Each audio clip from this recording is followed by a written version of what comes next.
The field of astrobiology, the study of life beyond planet Earth, barely existed when Baptiste Journaux was a kid. But it captured his imagination as he was growing up. As far as I remember, I was really always into, looking at the night sky, planets, space exploration. I also really like picking up rocks. My parents still have a giant drawer of rocks still at home back in France. I should probably clean that up at some point. So trying to look at planets actually made a lot of sense because there was really like the overlap of two of, my main interests, like geology and space. Journaux started out in the field where it seemed like the action was, researching planets like Mars or Venus. There was kind of an unspoken hierarchy with those rocky planets at the top. They were the A-listers. Then you go down a notch to the dwarf planets. I'm looking at you, Pluto. Plus Ceres, Eris, Makemake. See, you've never even heard of some of these. Then down one more level on the pecking order, you find the numerous moons of our solar system. And so moons are probably all the way down that scale, maybe slightly above asteroids, I guess. As an up-and-coming scientist, it made sense for Journaux to focus on those big planets rather than slumming it in the outer solar system with a bunch of puny moons. And so historically, I think science has really focused on the main planets because they're the bigger objects. And planets is where all the interesting things happen. They have atmospheres, they have, they have activity, they have volcanoes, they have tectonics, etc. So this is where it happens. Moons are too small. The trouble with small is that it often means cold. Small bodies in space lose their heat much faster than big ones, which usually leaves them barren, inert, and with none of the cool, dynamic processes that might give rise to life. Moons are boring, or so we thought. We were completely wrong, and this is what's beautiful about all of this, is that actually the moons are probably some of the most exciting and interesting places in the solar system. How did the moons of Saturn and Jupiter go from a research backwater to potentially our best chance of finding breakthrough science and maybe even extraterrestrial life? I'm Gabriel Spitzer, and you're listening to Pocket Science from KUOW. Each episode, we comb the Pacific Northwest to uncover the fascinating, weird, groundbreaking science happening in our backyard and meet the scientists figuring it out. Today's show, a hotbed of discovery on some very icy moons. I'm talking with University of Washington planetary scientist Baptiste Journaux about what an unexplored alien landscape can teach us from nearly 1 billion miles away. So, what makes a planetary body an interesting place to study? Journaux says this has a lot to do with heat. Most planetary bodies start out hot and then slowly cool off. The insides of the Earth, for example, are still blazing hot even after 4.5 billion years. Scientists think of moons and planets as heat engines. That heat fuels the type of chemical reactions you'd need to spark the emergence of life as we know it. To get the kind of processes that scientists think gave rise to life on Earth, like earthquakes, hydrothermal vents, hot springs, you need energy moving through the system. All this heat doesn't want to stay there. That's thermodynamics. It actually wants to get out. It wants to get where it's cold. And the coldest is towards space. Heat continuously tries to escape. So we have different processes. We have tectonics. We have convection inside these mantles. We can have volcanism. Yeah, things happen like physics happens and chemistry happens, right? I mean, when you have conditions changing on the surface of one of these bodies, then you have lots of stuff to study, right? Yeah, exactly. And the next question that comes after this is if you see geological activity, if you see chemistry happen, if you see all of these things, generally that's a way to have energy available for things to potentially grow on. Do we have a chance to actually have life? All this means if you want to find evidence of life, past, present, or future, you probably wouldn't look on a cold, barren moon. And frigid wastelands are exactly what a lot of people thought we'd find in the early 2000s, when the NASA mission Cassini got a clear look at the moons of Jupiter and Saturn. But Cassini instead revealed some shockers.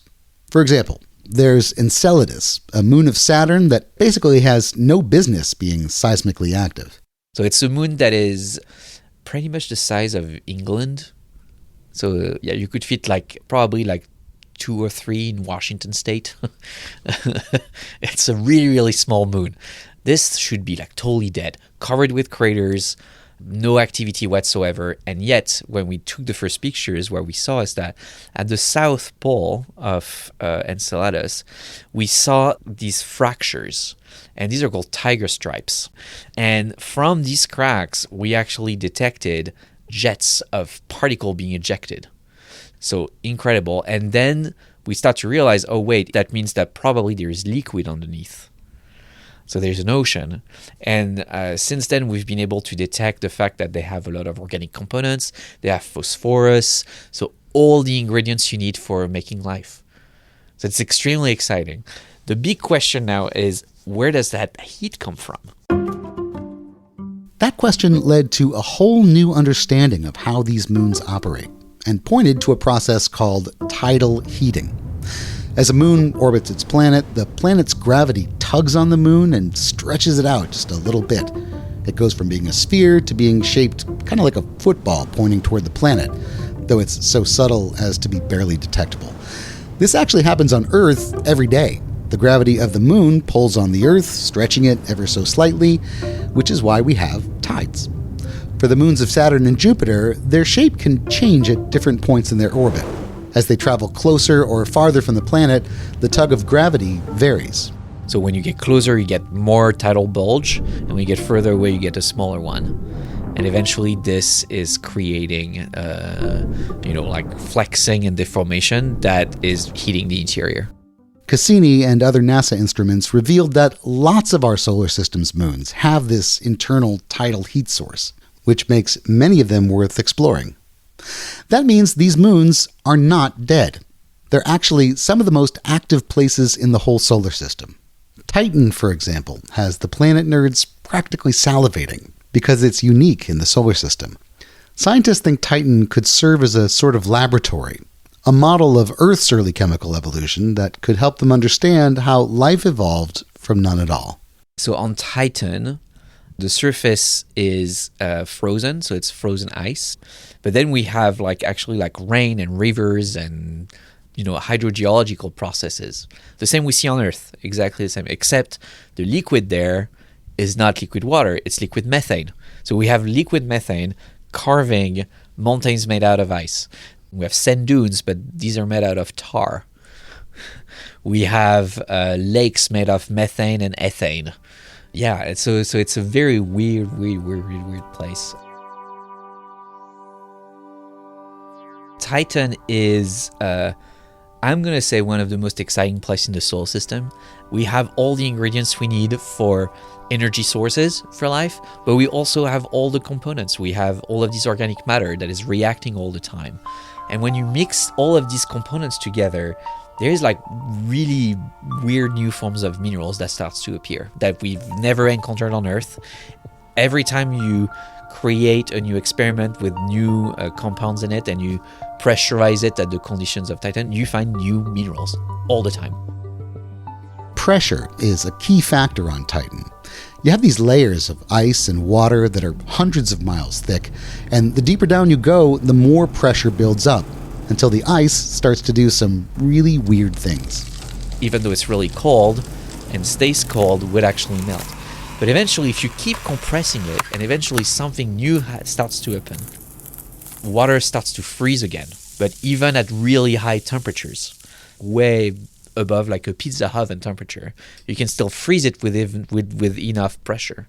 In these moons, you probably have a frozen surface, then a sandwich liquid water ocean, and underneath another layer of hot ices. Hot ices? And that's something we don't have on Earth, because we don't have the pressure that get there. Unless you can simulate it in the lab with something called a diamond anvil, 2 tiny diamonds pushed together under massive force. And if you put a little water between those diamonds and squeeze, you can actually watch it change into exotic forms of ice. This helps Journaux understand how water behaves on Titan. And we're talking here about up to millions of atmospheres of pressure.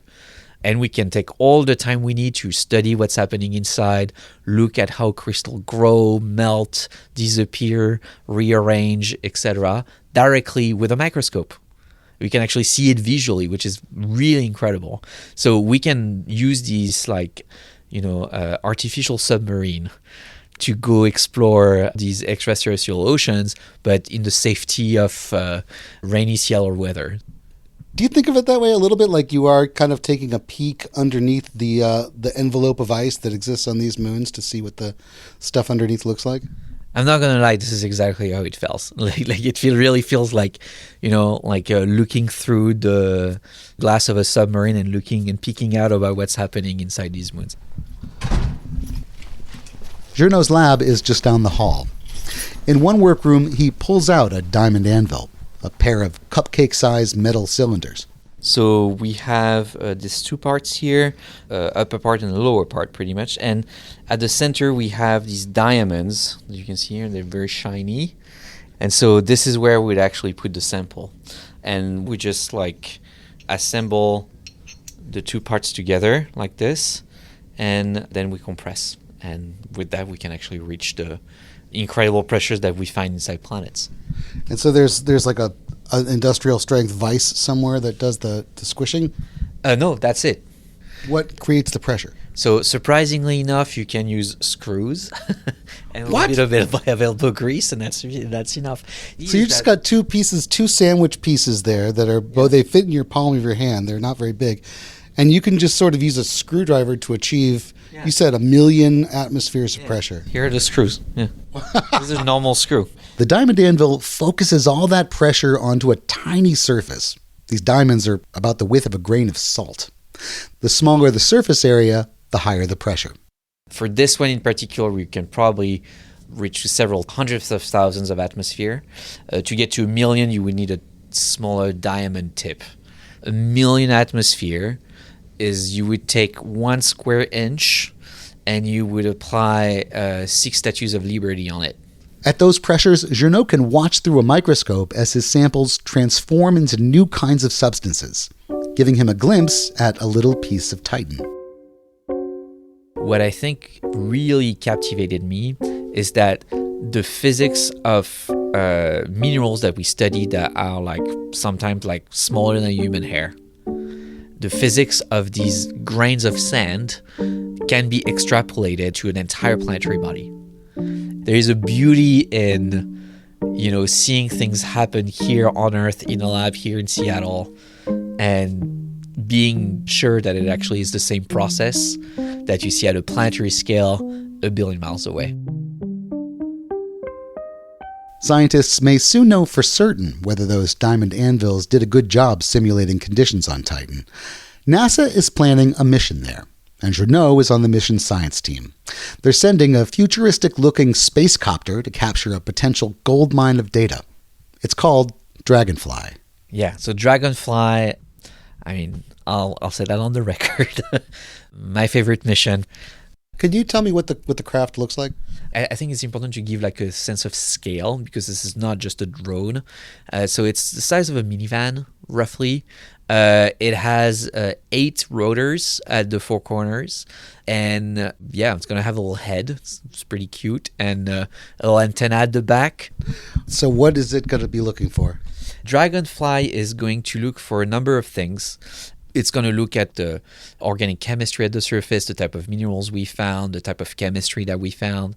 And we're going to also have a full set of cameras that are going to be able to look at the geological features around us, see if we have, for example, lavas that we can see at the surface.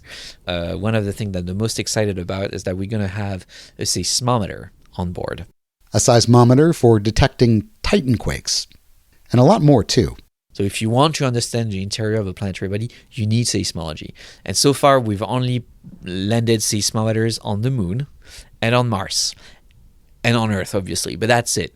So that would be the 4th object in the solar system where we land a seismometer. Seismology is important because it measures how seismic waves pass through the planet or moon, how it moves through different materials and layers and states of matter. And all that data can be reconstructed to reveal the makeup of everything inside. including the exotic stuff that Journaux's been simulating in his lab. If you just have one quake, it's really hard to get a lot of answers. But if you have many over many years, over a long time at different spots, then you can start to make like tomography, the same way we do MRI. So it's very much like what we're going to try to do is an MRI of Titan, but with seismology. And specifically for what we do, it's going to be able to either confirm or infirm all the prediction that we've made based on the experiments that we made in the lab. Piloting a spacecraft on an alien world orbiting Saturn is not simple. One huge challenge has been the energy source, since Titan's distance from the sun makes it a pretty bad place for solar power. NASA settled on a plutonium-fueled thermal generator.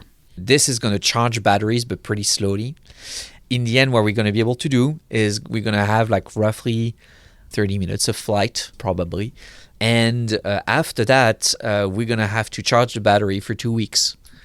Yeah, so it's going to be a really complex mission because we're so far away and things that has never been done before. But yeah, it's incredibly exciting because every time we'll get data, this is going to be brand new and we're probably going to scratch our heads on it for decades, if not more.